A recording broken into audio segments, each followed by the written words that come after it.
नेहा अवघ्या अर्ध्या तासापूर्वी ऑफिसला पोहोचली होती आणि काल झालेल्या सर्व कामांचा आढावा घेतल्यानंतर ती आजची कामे तिच्या टीमकडे सोपवत होती. तेवढ्यात राजचा फोन वाजला.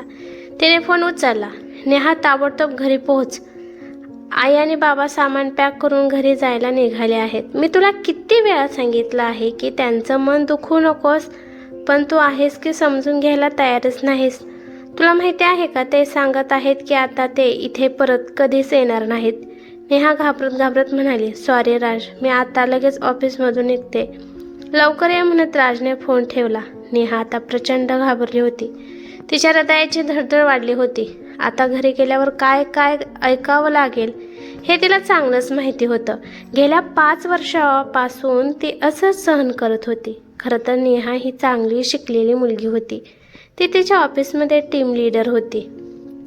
गौरीच्या जन्मानंतर पुन्हा ऑफिस जॉईन करण्याची वेळ आली तेव्हा सासू सासरे गावातील सर्व कामधंदा बंद करून त्यांच्याकडे शहरात राहायला आले.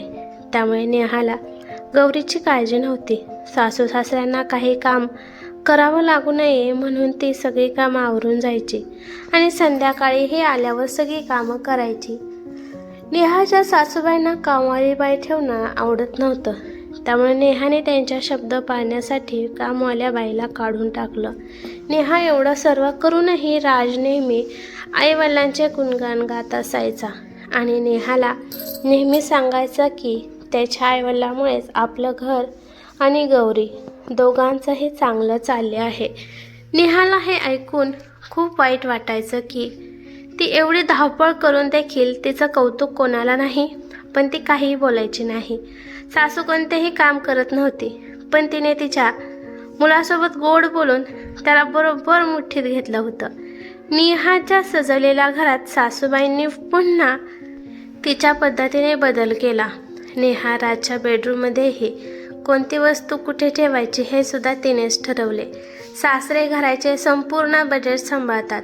भाजीपाला, फळे, रेशन जे पूर्वी नेहा आणायची ते आता त्यांच्यानुसार आणलं जातं. नेहाने कधी काही आणले तर लगेच त्याला फालतू खर्च म्हणत असत.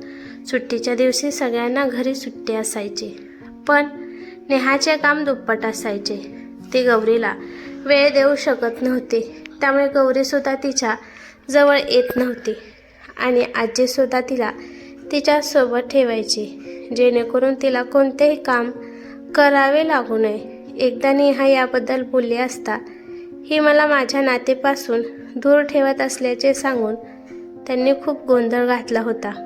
आम्ही गावी जातो, मग तू तुझ्या मुलीची आणि घराची काळजी घे. आईची बाजू घेत राजने नेहाला आईची माफी मागण्यास सांगितली. एकेकाळी एकमेकांसोबत आनंदी असलेले राज आणि नेहा आता सतत भांडत असत.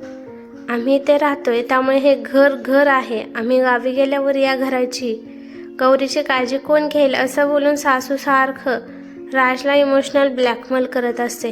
नेहाला तिच्या कामामुळे घर, नवरा, मुलगी आणि तिचा स्वाभिमान हरवल्यासारखं वाटत होतं. आजही असेच काहीसे घडले होते. नेहाला उठायला थोडा उशीर झाला, त्यामुळे तिला फक्त सकाळचा नाश्ता करता आला. दुपारचं जेवण तिने सासूला बनवण्यासाठी विनंती केली आणि स्वतः उपाशीपोटी ऑफिसला निघून गेली. राजच्या फोनने तिला सकाळची आठवण करून दिली आणि तिला खूप भूक लागल्याचेही तिला कळले. राजचे शब्द अजूनही नेहाच्या कानात घुमत होते. राग, भीती, अपमान आणि त्यात भुकेने तिचे डोकं भयंकर दुखू लागलं होतं. अचानक तिची नजर तिच्या लॅपटॉपवरच्या वॉलपेपरवर असलेल्या तिच्या आणि राजच्या फोटोवर गेली. प्रसूती रजेनंतर पुन्हा ऑफिस जॉईन करण्याच्या पहिल्याच दिवशी राजने हा सेल्फी क्लिक केल्याचे तिला आठवले आणि कामाचं जास्त दडपण घेऊ नकोस आणि वेळेवर जेवायचं अशा प्रेमळ सूचना देऊन राज तिला सोडायला आला होता. त्यावेळी नेहाला असे वाटले की जणू जगातील सर्वात नशीबवान मुलगी तीच आहे, जिच्या एका हातात तिचे सुखाचे घर आहे आणि दुसऱ्या हातात यशस्वी करिअर आहे. तिला जादा हातात घेऊन आनंद मिळवायचा होता. आता तेच हात तिला आधार कमी आणि बंधन जास्त वाटत होते. राज, तू असं का वागतोस? तुझा थोडाही सपोर्ट नाही मला तू का समजून घेत नाहीस? असा विचार करत नेहाच्या डोळ्यात नकळत पाणी आलं. पुन्हा नेहाचा फोन वाजला. तेव्हा तिला फोन फेकून द्यावासा वाटला, पण स्क्रीनवर तिची बेस्ट फ्रेंड शीतलचे नाव पाहून तिच्या ओठांवर आपोआप हसू उमटले. हिला प्रत्येक वेळी कसं कळते की मी दुःखी आहे, असा विचार करत तिने कॉल रिसीव्ह केला. अरे नेहू, तू कोणत्या ग्रहावर राहतेस यार? इतके दिवस झाले, ना कॉल ना मेसेज. मला वाटले तू आणि राजने चंद्रावर घर बांधले की काय? अहो मॅडम, चंद्रावरून एकदा आमच्याकडे पहा. शीतलचे हे गमतीचे बोलणे ऐकून नेहाला थोडं बरं वाटलं. त्या क्षणाला ती तिचे सर्व प्रॉब्लेम्स विसरली होती, पण दुसऱ्या क्षणी पुन्हा तिला तिच्या आयुष्यात काय चालू आहे हे आठवलं. मी अजून तरी जमिनीवरच आहे आणि थोडी काळजीसुद्धा आहे, नेहा म्हणाली. काळजी करू नको सेनोरिटा, मी आले आहे. आता काही प्रॉब्लेम होणार नाही. काय झालं शीतल, तुला माहिती आहे? आणि नेहाने आज जे काही घडलं ते सर्व शीतलला सांगितलं. आणि राज पण मला साथ देत नाही यार, म्हणत ती रडू लागली. शीतल खोडकरपणे म्हणाली, मला रडणारी माणसे अजिबात पसंत नाहीत. नेहा तिला चिडून म्हणाली, बाय, तुझ्याशी बोलण्यात काहीच अर्थ नाही आहे. अगं ऐक, माफ कर बाबा, आता आपण सिरियसली बोलूया. नेहा, जीवन जगण्याचे दोनच मार्ग आहेत. एक, जे होत आहे ते होऊ द्या, ते सहन करा. दुसरं, हे सर्व बदलण्याचा प्रयत्न करा, शीतल शाहरुख खानच्या स्वरात म्हणाली. तेव्हा नेहाला हसू आवरता आले नाही. ए नौटंकी सोड, तुला काय म्हणायचं आहे ते मला समजते, पण एवढ्याच पण काय? पण बिन काय नको, आम्हा बायकांना जीव जातो. बोलता बोलता शीतल म्हणाली, हे बघ नेहा, ते तुझं सासरचं घर आहे, तुरुंग आहे, जिथे तू घाबरून राहावं. अन्याय सहन करणं आणि ॲडजस्ट करणं यात फरक आहे. हो यार, नेहा म्हणाली, आणि हे सगळं करूनही कोणी सुखी नाही. मी थकले आहे हो ना, तर आता तुलाच हे सर्व हँडल करावं लागेल. तुलाच तुझा मुद्दा मांडावा लागेल. तुला सासरच्या कोर्टात स्वतःची केस स्वतः लढायची आहे. राजला तुझा वकील म्हणून नेमला तर न्याय माहीत नाही, पण एक गोष्ट नक्कीच मिळेल, आणि ती म्हणजे तारीख पे तारीख. दोघी मैत्रिणी एकत्र बोलताना मोठ्याने हसल्या. लव यू शीतल, खूप दिवसांनी मी असं हसते, नेहा म्हणाली. आणि तुझं बरोबर आहे, मला माझ्या हक्कासाठी लढावं लागेल, जेणेकरून भविष्यात गौरीला पण हा धडा मिळेल. ठीक आहे नेहा, आता मी ठेवते, बाय. नेहाने पण बाय म्हणून हसत हसत तिने फोन ठेवला. शीतल काही नवीन बोलली असे नाही, पण कधी कधी आपल्याला सगळं समजूनही त्यावर आवाज उठवायला एक पुश लागतो, आणि तो पुश आपल्या नेहाला मिळाला होता. राजा आणि गुलामाच्या या खेळात आता राणीची एंट्री झाली होती. त्यामुळे आपल्या नेहा राणीने आधी तिचा आवडता पिझ्झा ऑर्डर केला आणि मग राजला फोन लावला. नेहामध्ये झालेल्या बदलाबद्दल राज बेखबर होता.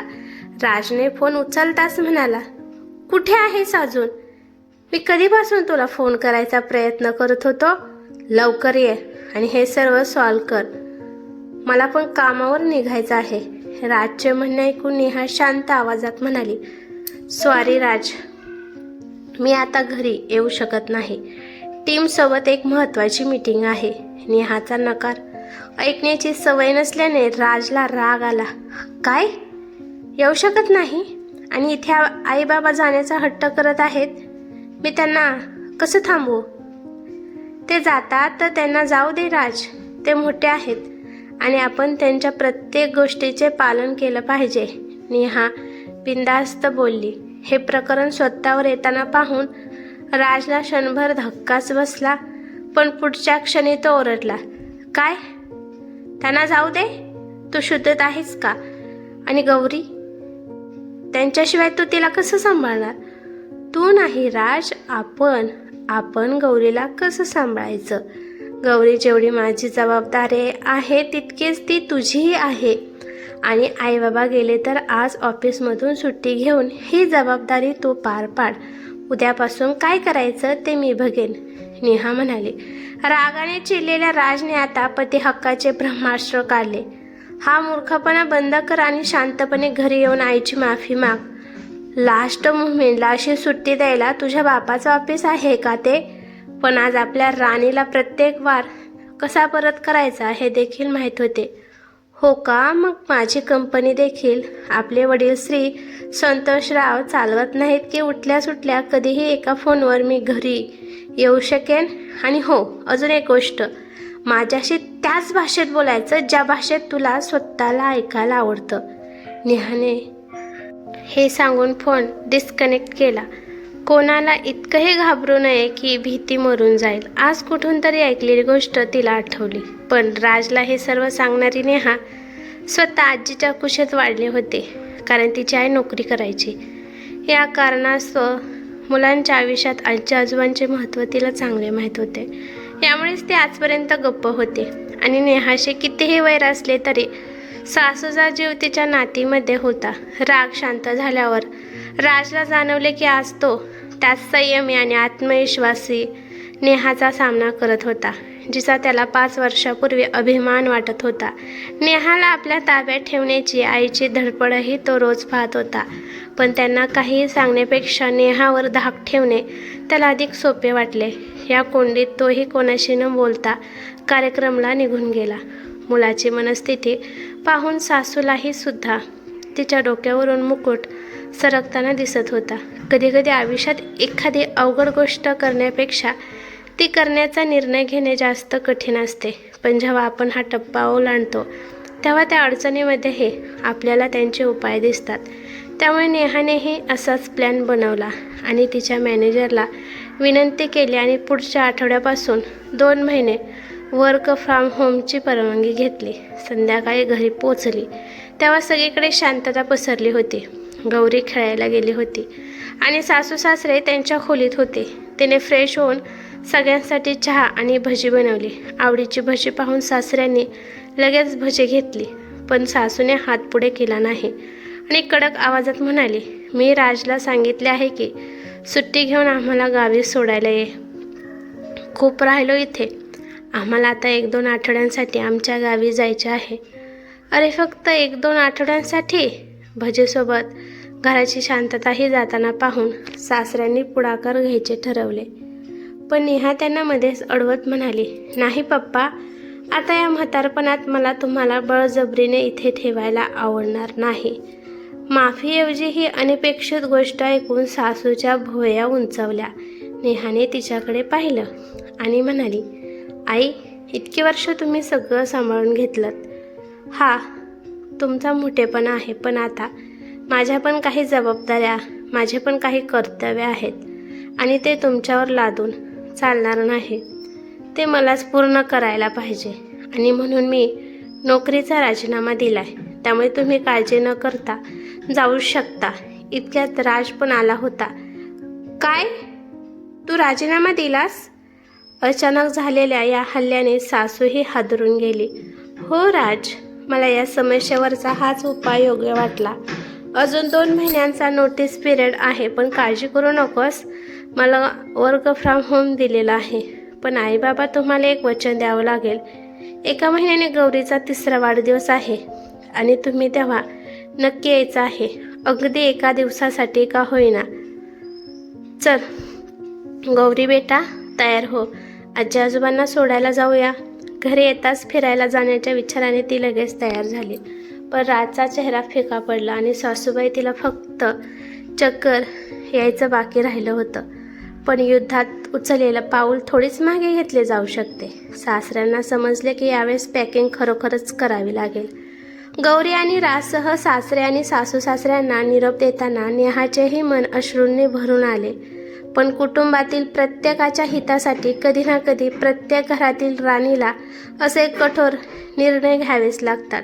घरी आल्यावर सगळ्यात आधी नेहाने तिच्या जुन्या मोलकरणीला पुन्हा कामावर ठेवलं आणि नव्या पद्धतीने आयुष्याला सुरुवात केली. सासू सासऱ्यांची अनुपस्थिती तिला नक्की जाणवत होती, पण काही दिवसातच एक चांगली गृहिणी बनून तिने पुन्हा घर चालवण्याची जबाबदारी घेतली. पण सासूबाईंनी लावलेल्या घरातील वस्तूमध्ये तिने काहीच बदल केला नाही, कारण सासूबाईंनी खूप छान पद्धतीने सर्व वस्तू लावल्या होत्या. नेहाला एकटीने सगळं व्यवस्थित सांभाळताना पाहून राजच्या डोळ्यावरील आईवडिलांनी घातलेला भ्रमाचा पडदा दूर झाला. दुसरीकडे सासू सासरे यांचा एकही दिवस गौरीची आठवण आल्याशिवाय जात नव्हता. सासूबाईंना पुन्हा स्वयंपाकघर सांभाळावं लागलं. त्यांना आता नेहाने बनवलेले जेवण आणि तिला त्यांनी दिलेले टोमणे आठवायचे, कारण आता तिला नवऱ्याकडून असे कटू शब्द ऐकावे लागत होते. सासूला आता समजलं की सुनेचा राग करण्यापेक्षा तिचा आधार झाले तरच ती आपल्या मुलाच्या नजरेत स्वतःचा आदर वाढवू शकेल. आज गौरीच्या 3ऱ्या वाढदिवसाच्या पार्टीत गौरी आजीच्या मांडीवर बसून तिच्या छोट्या हाताने आजीला केक खाऊ घालत होती. तेव्हा नेहाची मैत्रीण शीतल तिच्या सासूसमोर म्हणाली, अरे नेहा, तू खूप चांगली इंटिरियर डिझाईन आहे. हो, आम्हाला हे माहीतच नव्हते. वा यार, तू सर्व काही किती चांगलं ठेवले आहे घरात. सर्व काही एकदम परफेक्ट. बाकीच्या मैत्रिणीही शीतलच्या होकाराला होकार दिल्याचे पाहून नेहा हसत हसत म्हणाली, अरे शीतल, मी आणि इंटिरियर डिझायनिंग मस्करी करतेस का? याचं सर्व क्रेडिट आमच्या आईला जातं आणि घरात वडीलधारी माणसं असतील तर त्या घराला घर पण येतं, नाही का? नेहाच्या तोंडून असे शब्द ऐकून सासूला खूप भरून आलं. हे पाहून नेहा पुढे म्हणाली, आणि शीतल, तू त्या दिवशी बचत करण्याबद्दल काहीतरी बोलत होतीस ना? तू फायनान्समध्ये PhD केली आहेस हे मला मान्य आहे, पण घरचे बजेट सांभाळताना बचत कशी करावी हे सर्व आमच्या पप्पांकडून शिकून घे. सुनेकडून शब्बासकी मिळाल्याने सासऱ्यांची छाती अभिमानाने रुंद झाली. आई वडिलांच्या डोळ्यातील चमक पाहून राज प्रेमाने म्हणाला, पण आमची तक्रार आहे शीतल तुझ्या मैत्रिणीशी. आम्ही तिघे असताना फक्त घरासाठी तुझी मैत्रीण तिच्या करिअरवर पाणी सोडत आहे. हो सुनबाई, तू नोकरीचा राजीनामा परत घे. यापुढे आम्ही इथेच राहू आणि अजून तुला घरकामे शिकवण्याचे माझे काम अजून अपूर्णच आहे. सासूबाईंचे म्हणणे ऐकून सगळ्यांनाच हसू आवरता आले नाही आणि जशी तुमच्या इच्छा आई म्हणत नेहा त्यांच्या पाया पडली. धन्यवाद यार शीतल, नेहा डोळ्यात अश्रू आणत म्हणाली आणि तिच्या फिल्मी स्टाईलमध्ये शीतल म्हणाली, काही हरकत नाही. मोठ्या मोठ्या देशामध्ये अशा छोट्या छोट्या गोष्टी घडतच असतात. मैत्रिणींनो, शेवटी मी एवढे सांगू इच्छिते की या कथेच्या कोणत्याही टप्प्यावर जर तुम्हाला नेहामध्ये तुमची प्रतिमा दिसली असेल तर तुमच्यामध्ये दडलेली राणी ओळखा, तिला धीर द्या, पुढे जा आणि सर्वात महत्त्वाचे म्हणजे नेहमी तिला तुमच्यात ठेवा, जिवंत ठेवा. कथा कशी वाटली ते मला कमेंट करून नक्की सांगा. कथा आवडली तर लाईक शेअर नक्की करा आणि चॅनेलवरती नवीन असाल तर चॅनलला सबस्क्राईब करा. धन्यवाद.